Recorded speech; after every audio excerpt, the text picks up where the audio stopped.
ದುರುದ್ದೇಶದ ಒಂದು ಕ್ರಮ.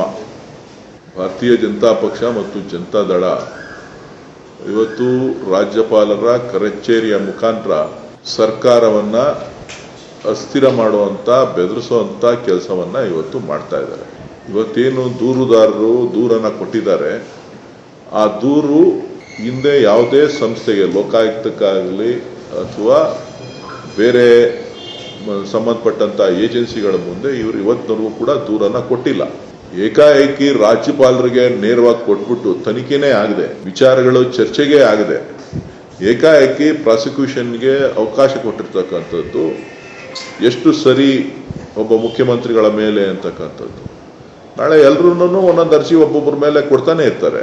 ಹಂಗಂದ್ರೆ ಎಲ್ರಿಗೂ ಅವರು ಪ್ರಾಸಿಕ್ಯೂಷನ್ಗೆ ಪರ್ಮಿಷನ್ ಕೊಡ್ತಾರೆ ಅಂತಂದ್ರೆ ಯಾವ್ದಾರ ಒಂದು ಸಂಸ್ಥೆಯಿಂದ ತನಿಖೆ ಆಗಬೇಕು.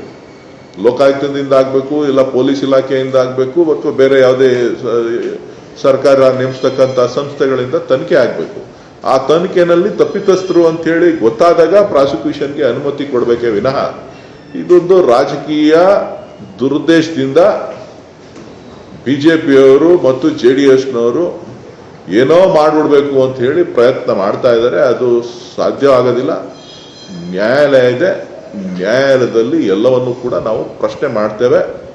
ಇವತ್ತು ಎಲ್ಲ ವಿಚಾರವನ್ನ ಕೂಡ ಎಳೆ ಎಳೆಯಾಗಿ ಇವತ್ತು ಮಾನ್ಯ ಮುಖ್ಯಮಂತ್ರಿಗಳಿಂದ ಹಿಡಿದು ಪಕ್ಷದ ಅಧ್ಯಕ್ಷರಿಂದ ಹಿಡಿದು ಎಲ್ಲರೂ ಕೂಡ ಈ ಮೂಡ ಪ್ರಕರಣವನ್ನ ರಾಜ್ಯದ ಜನರಿಗೆ ಸ್ವತಃ ವಿವರಿಸಿದ್ದಾರೆ. ಇದು ಬಿಜೆಪಿ ಅವಧಿನಲ್ಲಿ ಸೈಟ್ ಅನ್ನ ಕೊಟ್ಟಿರ್ತಕ್ಕಂಥದ್ದು.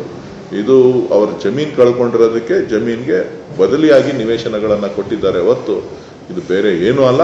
ಇದೊಂದು ದುರುದ್ದೇಶಪೂರ್ವಕ ಒಂದು ಕ್ರಮ. ರಾಜ್ಯಪಾಲರು ತಕ್ಷಣ ಇದನ್ನ ಹಿಂಪಡಿಬೇಕು ಅಂತೇಳಿ ಒತ್ತಾಯವನ್ನ ಮಾಡ್ತಾರೆ.